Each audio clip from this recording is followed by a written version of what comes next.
Radio Guyana 103.1 FM. Drink Pepsi Black for max taste, no sugar. Pepsi Black time, 18 hours or 6 p.m.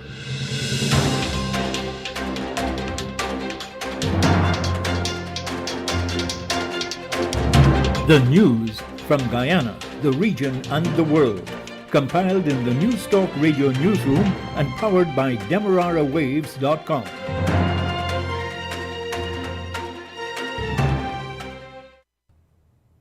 What's the news at 6? I'm Dennis Chabrol. Good evening. First, the highlights. Police have asked for advice on a lawyer's alleged verbal abuse of a policewoman. Well-known actor and comedian Henry Rodney has died. Regionally, St. Martin is formulating a cost of living advisory. And the United Nations General Assembly has voted to remove Russia from a human rights body.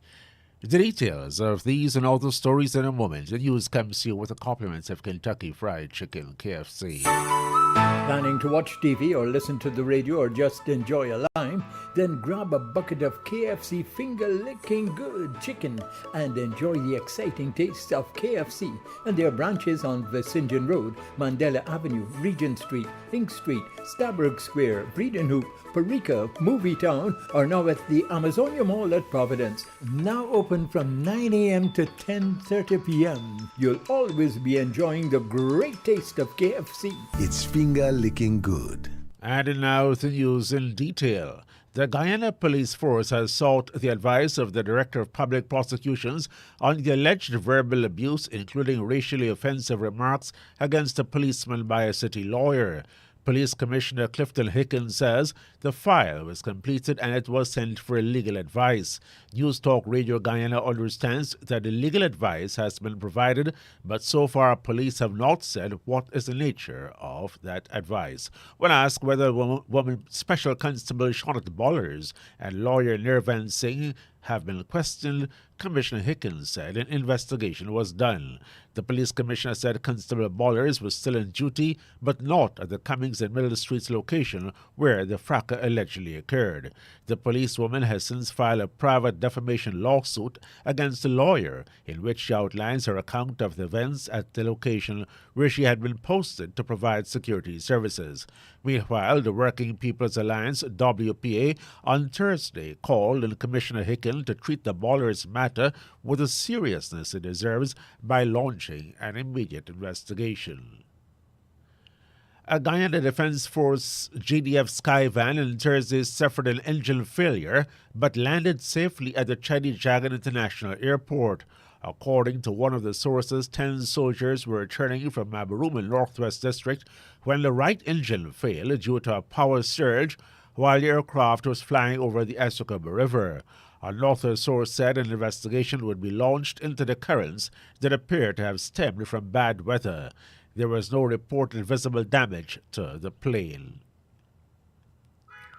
Fire Chief Gregory Wickham says firefighters are being prepared for Guyana's oil and gas sector.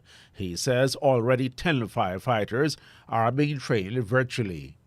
Presently, we have engaged no less than about 10 officers who are being trained in NIBUSH. That is a special area in health safety and fire safety. And so that is ongoing. I can say that this morning that examination was written. So we are awaiting successful results from that examination of those 10 persons who would have been selected and been on that course. Other training, yes, we are planning, and we are going to engage our Caribbean counterparts to have specialized training, and persons will also be sent in international fields to do oil and gas firefighting. He says plans are in the pipeline to get practical training. Well, yes, the practical aspect is what we does actually in Guyana Fire Service all the time. So it's just to build capacity that we would have acquired the necessary qualification so that we're able to use that to support the practical exercises and knowledge that we have so that we're able to execute when called upon. But there's the plan also is to have our regional counterparts and even persons in the international field lend us these more liaison or practical courses in firefighting in the oil and gas. Fire Chief Gregory Wickham. Home Affairs Minister Robeson Ben says that efforts are continuing to increase the racial diversity of the joint services. Historically, Guyana's state security apparatus has been staffed mainly by Afro-Guyanese, but Mr. Ben says that is being changed. It's a work in progress. We know we've had questions of COVID, we've had questions of responsiveness in the areas, and this is not only for the fire service, for all the services. We know that it will take some time. We expect maybe in a few years that we would be at a point where no particular group will be perhaps more than 50% in every service, including the fire service, whichever group that is. But as I say, it's important so that there's full partnership across all variations of our national culture in respect of the work we have to do together.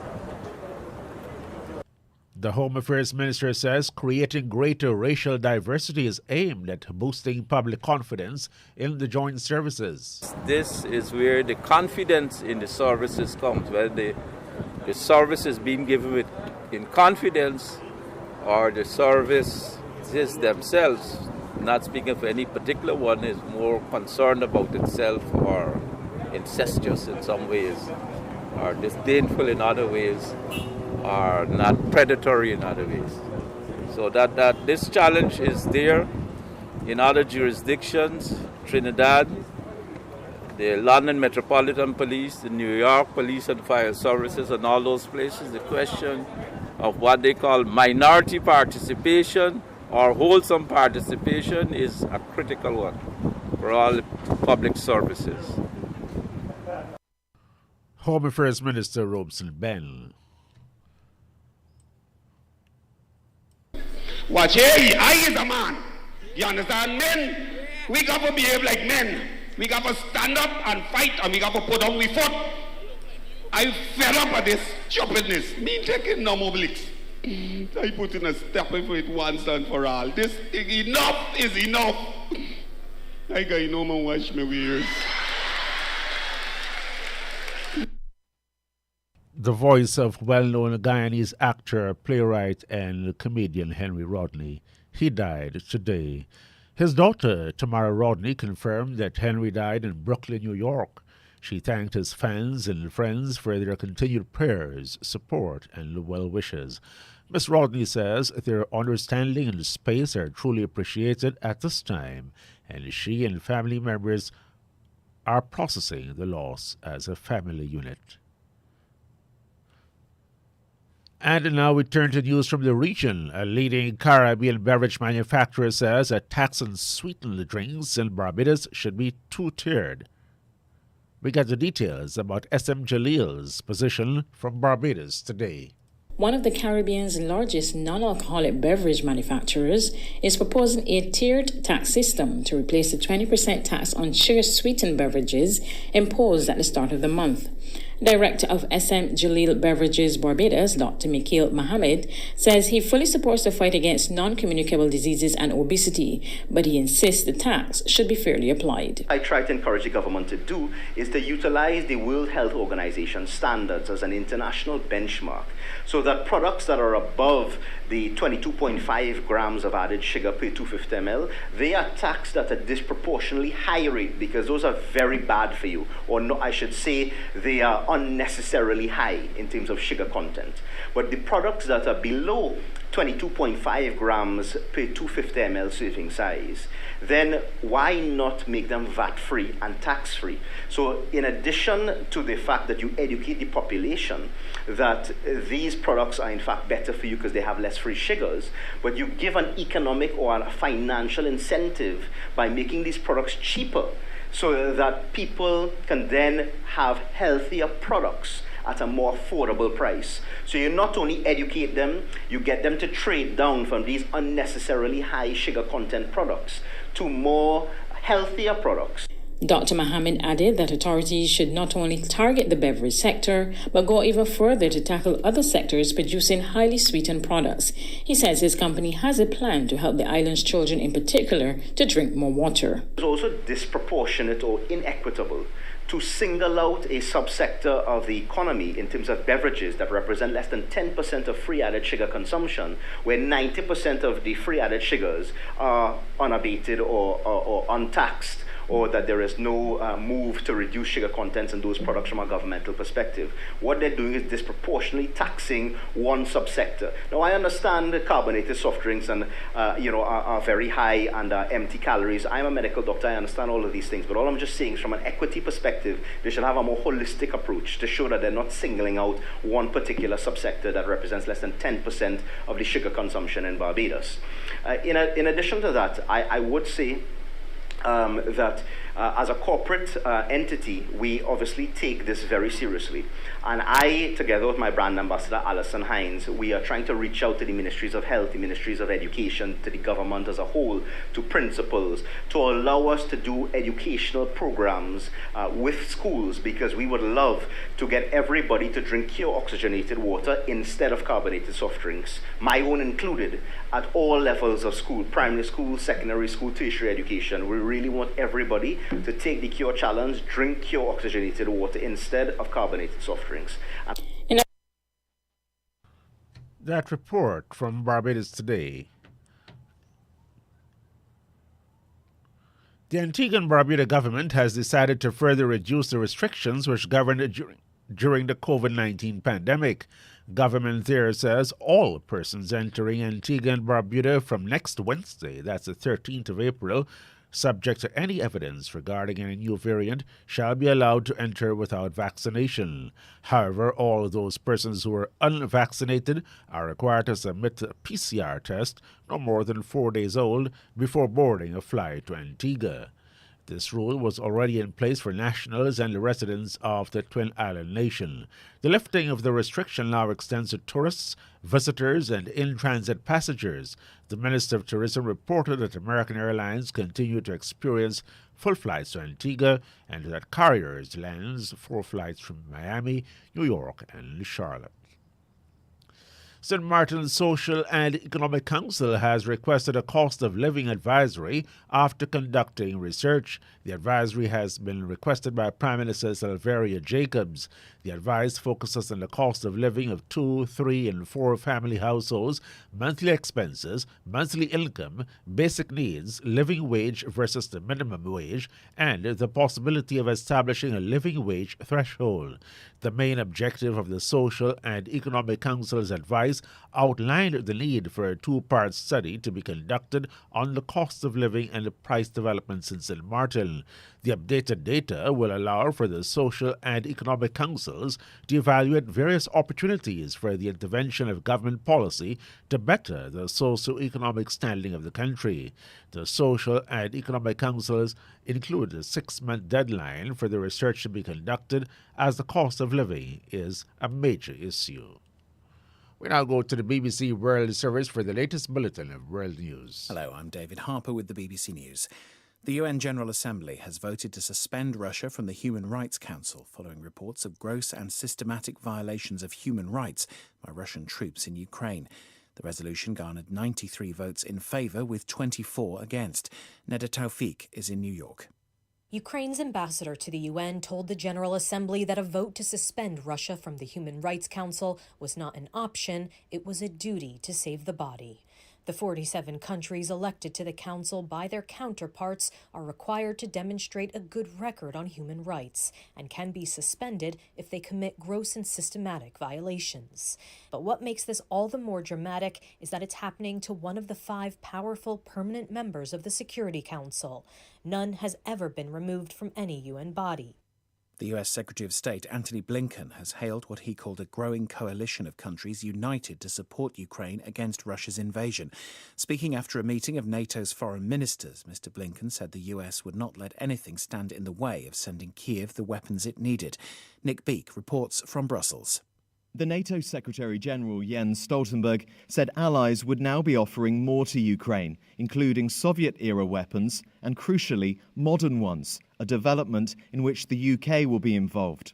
America's top diplomat, Antony Blinken, said a strong combination of more military support and tougher sanctions were needed to stop Russia's assault. Ukrainian officials say they're cautiously optimistic. They will get many of the extra weapons they've asked for, but fear it will be many weeks before they arrive, and in the meantime, yet more civilians will die. President Putin's spokesman, Dmitry Peskov, has admitted that Russia has sustained what he called significant losses of troops in the war in Ukraine. Here's our Europe regional editor, Danny Eberhard. In a lengthy, composed interview with Sky News, Dmitry Peskov would not refer to Russia's invasion as a war, but rather a very serious operation with quite heavy consequences. He did not put a figure on Russian casualties, but said it was a huge tragedy for his country. So far, Moscow has only confirmed just over 1,350 deaths. Ukraine and its allies say it's many times that number. Mr. Peskov repeated a string of denials. He dismissed as fakes the massive evidence that Russian troops had committed atrocities in Bucha and elsewhere. Mr. Putin did not worry about possibly ending up at a war crimes court, he said, describing the scenario as not realistic. The International Atomic Energy Agency says it wants its experts to visit the Chernobyl nuclear power plant in Ukraine as soon as possible to assess the position after it was occupied for 5 weeks by invading Russian soldiers. It also wants to restore monitoring equipment. Chernobyl was the scene of the world's worst nuclear disaster in 1986. World News from the BBC. The United Nations Senate has confirmed Ketanji Brown Jackson as the first black woman to become a Supreme Court judge. The Senate Majority Leader, Chuck Schumer, said this was a great moment for America. Here's our North America editor, Sarah Smith. It was an election campaign promise from President Biden that his first nominee to the Supreme Court would be an African-American woman.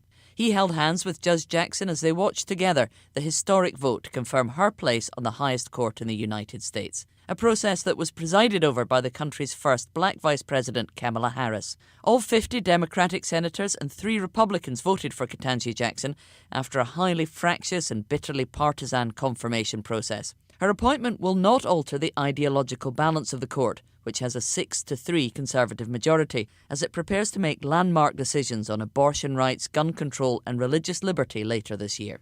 Israeli medical services say 2 people have been killed and 8 others wounded in a shooting attack in the centre of Tel Aviv. The attack caused panic in a busy area thronged with bars.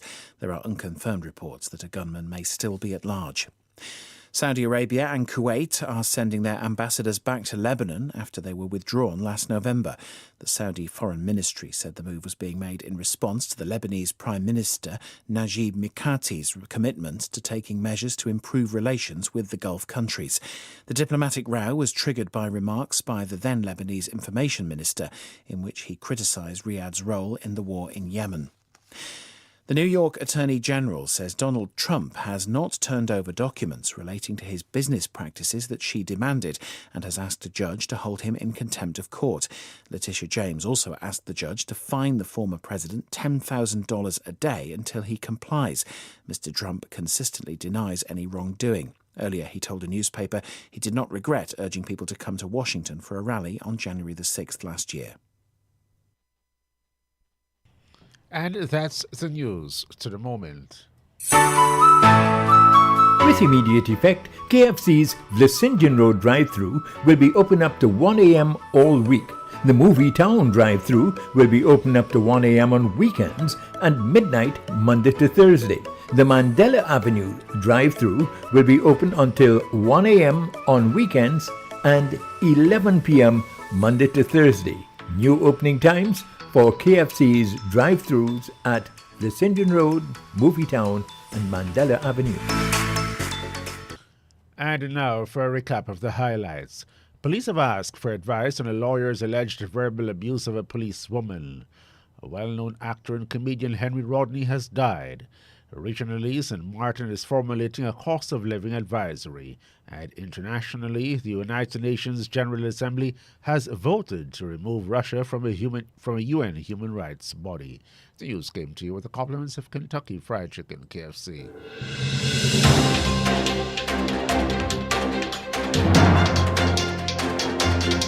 This has been the news, compiled in the News Talk Radio newsroom. For ongoing updates, visit demerarawaves.com and you can check facebook.com/demwaves and twitter.com/demwaves.